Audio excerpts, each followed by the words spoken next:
It was a warm summer's evening when it all began. Peggy Hodgson had just put the children to bed and was looking forward to a quiet night. She had no idea that her world was about to be turned upside down. Come on now, go to sleep, it's late.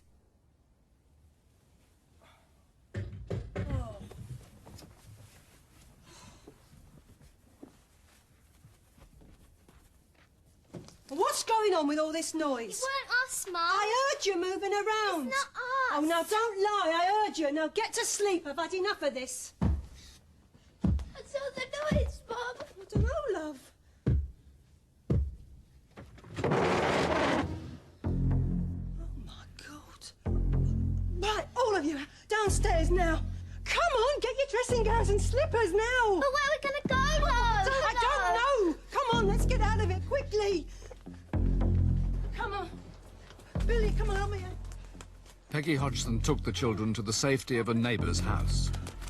Janet, come on. Come on. I found it really very nerve-wracking. I was trying to keep calm because of the children, you know, not to frighten them more than they already were. But it was very difficult. No, I can't forget it. I can put it out of my mind now, but only now. But before, I mean, most of, like my early 20s and in my middle 20s, I couldn't even talk about it like this. I'd be in tears all the time.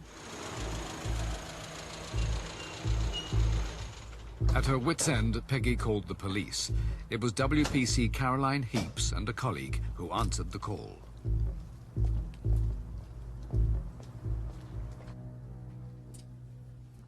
Well, we've done a complete search of the house, including the loft, and we can't seem to find where the knocking's coming from, but... Dear, I'm so sorry to put you to all this trouble, but I was really Don't worry. frightened. Yeah, it's no problem. Well, I see, I'm on my own. I mean, my husband left last year and I've got no one else to... My kids are here and I don't know what to do, you see. There's probably some very simple explanation for all this. It's an old house... In full view of the Hodgsons, their neighbours and two police officers, a chair slid across the floor. The Hodgsons had a sleepless night, and there was no let-up the following morning. Janet, did you throw that? No. Billy? Margaret, was it you? No. The fear that went through you, it could bring on anyone older an heart attack, I think. It was that frightening. Over the following nights, the activity continued unabated.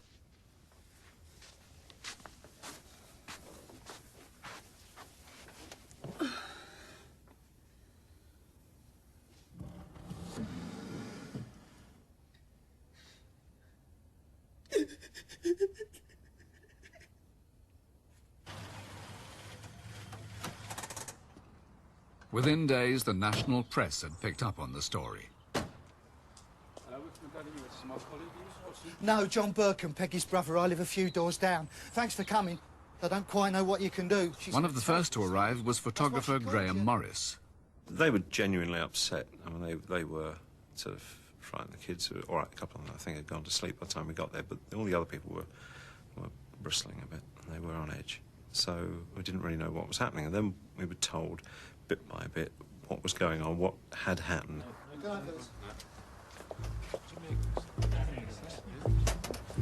Hey, fellas, come back. You got to see this. Come on.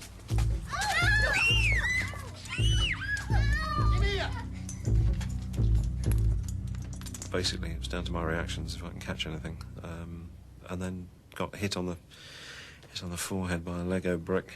Well, that brought it home. Yes, it became personal then. But no, it was weird as all these things started flying around. You know, the bits and pieces that were flying around, not just as it hit me, but yes, it was the strangest feeling I've ever experienced.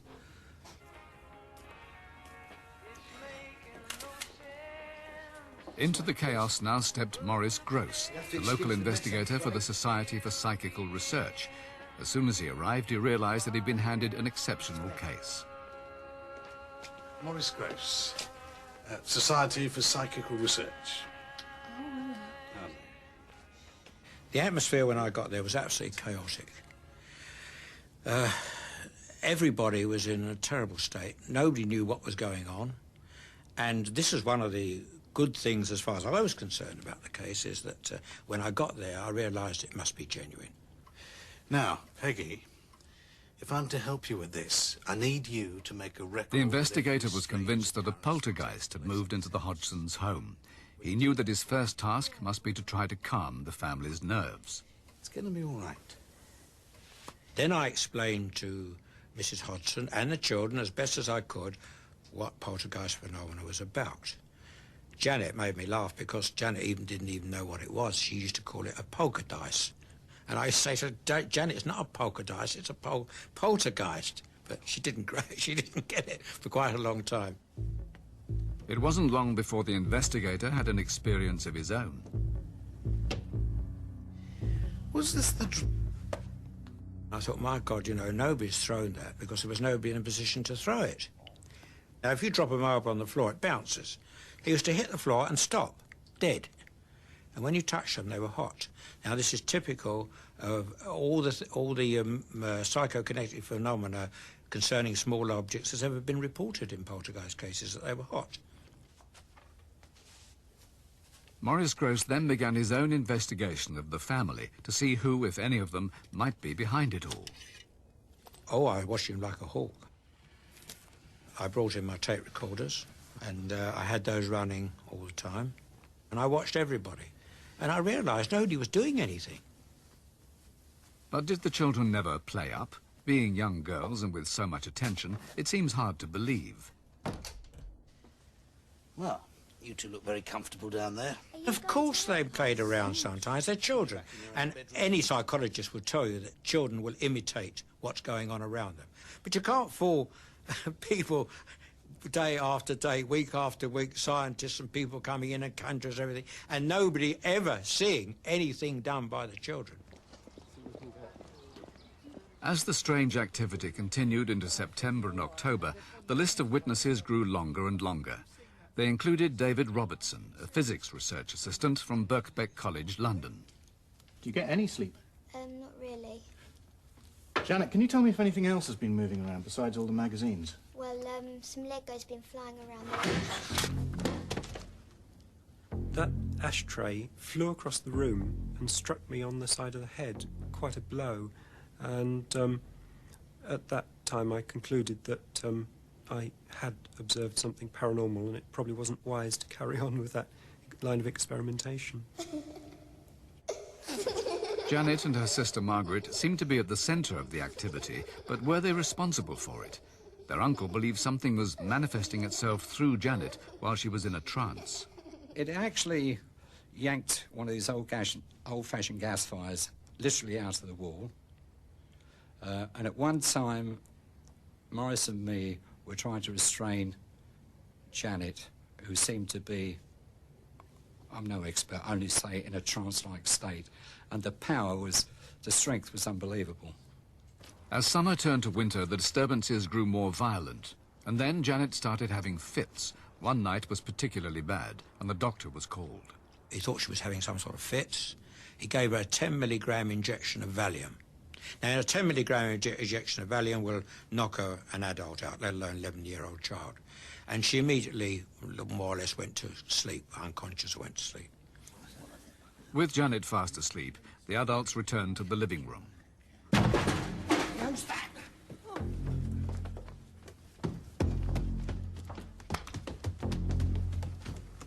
Graham Morris took this picture on entering the bedroom, with the startled John Burkham in the foreground. There she was, curled up on top of a very old-fashioned type radio set. She was like she was on it.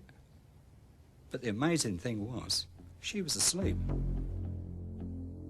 Over the next few weeks, Graham Morris was able to take a number of pictures even while he was out of the room by pressing a remote control button. The pictures show the children coming out of bed, but are they playing up for the cameras? The pictures were genuine. There's no doubt about that. What the motive was behind them coming out of bed, I mean, people talk about them levitating. I find that very hard to believe. It looks like we're jumping, but believe me, I know that there's something pulling us up, and we're in this position where we're so terrified, trying to hang on to something, that mayhem was let loose and we're just trying to hang on for dear life. The Hodgsons felt helpless, victims of a force they could neither see nor predict. I did feel at one time we'd got it for life. I thought, well, this is worse than the war. At least the war ended, but this is going on and on and on. It seemed the family could only wait while the poltergeist planned its next move.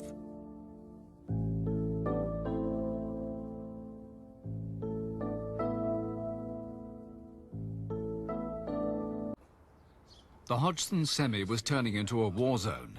Events were becoming more dramatic by the day.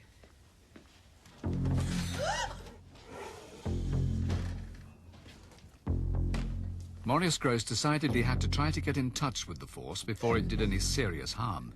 His chance came when the knocking started up again. I thought, well, if it can knock and it can make all these noises and do things, perhaps we can get some sort of communication with it. Now, I know you can hear me. I want you to answer 1 knock for yes and 2 knocks for no.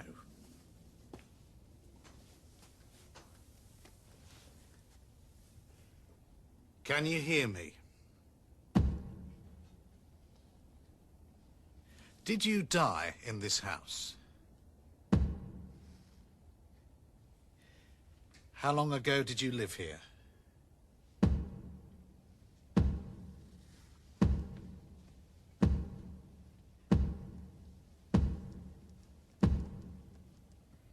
Are you having a game with me?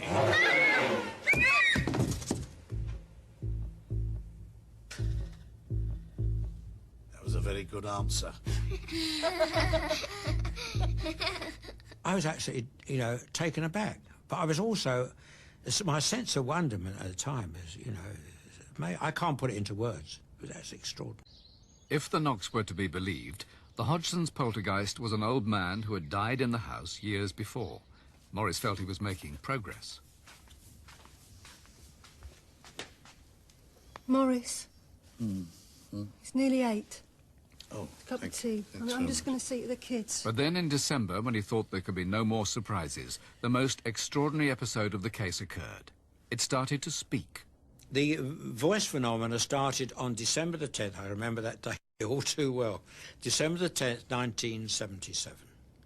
I was sitting in the room with in the lounge with Mrs. Hodgson and the children, and suddenly a dog barked in the room. Come on, my name's Morris. Let me hear you say it. Morris. Even I was taken aback. You know? It really was quite a shock to hear it. The following reconstruction is based on the tape recordings taken by Maurice Gross at the time. Everyone very quiet, very still. Where are you in the room at this moment?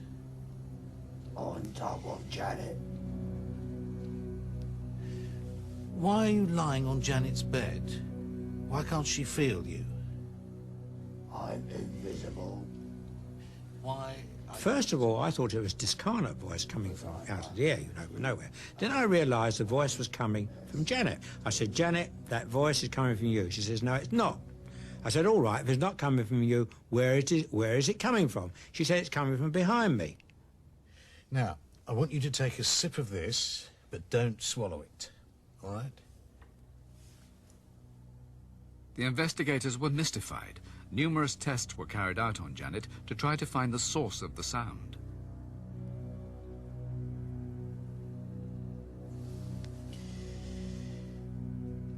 What is your name?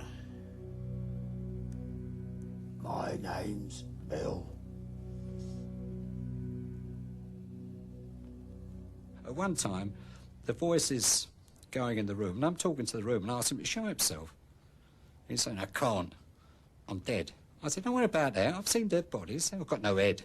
And that type of thing. And it ended up calling me a 4-eyed git, go away. You all right, love? This won't hurt at all, I promise you that. Well, what's it for, Morris? Well, we need to find out where the voice is coming It seemed the mystery would be cleared up when the investigators borrowed a laryngograph from the University of London. It's a machine that closely monitors voice patterns. You'll find out. Is that on all right? Yeah, it seems to be fine. Good. And we found the voice was not made by the larynx, but by the false vocal fold, which is above the larynx here. And you only use it when you lose your voice and you talk like that. Right.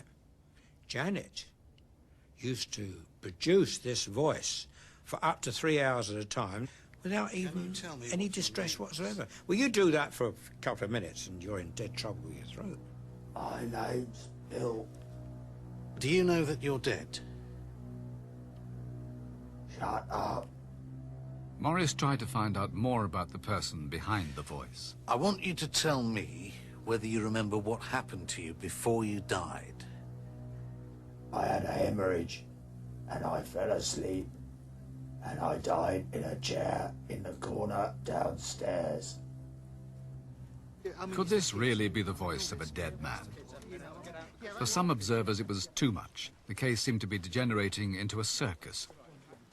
Graham Morris was one witness who began to have his doubts about the poltergeist. I'd like to give a good reason why such and such happened. I just thought it got a bit far-fetched with voices. I'm not saying the voices weren't real, just what was being the interpretation of the voices and just what went on.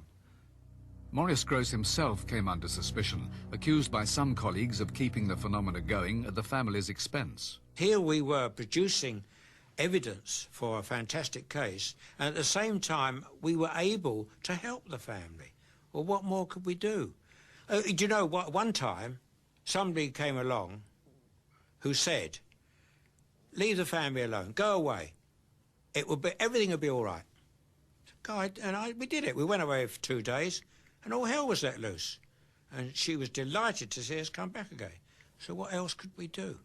Well, he helped us extremely well.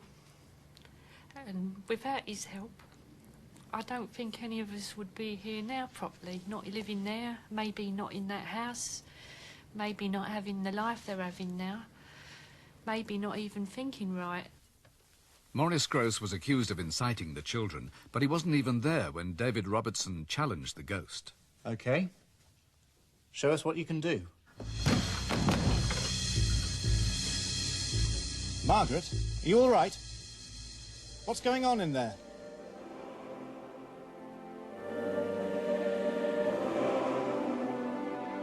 I saw Janet levitate in front of the windows, and somehow the thing would have her stretched out. You know, it was like she'd been laying on a bed. At exactly the same time, John Rainbow, a local delivery man, was passing the house. His account is read by an actor. I remember the curtains were billowing inwards, and a young girl seemed to be floating around in the room, like she was in a bubble. I couldn't believe what I was seeing. Hazel Short was on duty outside when she spotted a red cushion on the Hodgson's roof. My attention was taken to the top window, and I saw Janet floating or levitating up and down, just going up and down in front of the window, flat on her back. I thought she was putting it on. So I went straight home, went upstairs, laid on my own bed, and tried to lift myself up in horrors, and then you couldn't do it. No way that I could do it. Two passers-by who had nothing to do with the family believe they saw a girl levitate. It seemed incredible. How could a young girl have faked such a thing? Maurice Grosse remains convinced the children were not responsible. I thought to myself, well, how can it be the children? Because in the end, the situation was, if it was the children, we had the world's best conjurer there, we had the world's best ventriloquist, and we had the world's best everything, all from a little 11-year-old girl, which was, of course, ridiculous. By late 1978, the event began to die down as mysteriously as they'd started. Margaret thinks the poltergeist lost its hold over the family as they began to conquer their fear. Maurice reckons if you showed your fear more, it would attract itself to you more. If something like little did move, I used to be able to say, oh, look, it's moved it again, you know, make a bit light of it, although it wasn't really inside, you didn't feel light about it at all, but not letting it see that you was frightened. In July 1978, Janet, now 12 years old, was admitted to the Maudsley Hospital. There she underwent psychiatric tests, and the doctors gave her a clean bill of health. While she was there, for the first time, she felt completely calm. I think it did help her to relax, because when she came out, she was quite excited. She said, her first word she said, they said I'm perfectly normal. There's nothing wrong with me at all. That's the very word she used. And I was pleased to hear it and see it. Janet was allowed home from the Maudsley, and slowly the poltergeist activity died down in the autumn of 1978. Maurice Gross himself left, confident that the family were at last free of their troublesome spirit. Thanks very much, Maurice. We couldn't have got through this without you. 17 years on, it seems hard to believe that the strange events at Enfield ever took place. But for the investigator on the case, the Enfield Poltergeist has changed his life for good. I must go. Bye-bye. My belief was very strong, but the difference now is my belief is absolute. That's the difference. Nobody could shake my experiences. With the poltergeist case, it made me realise that what I was doing was worthwhile and it was real.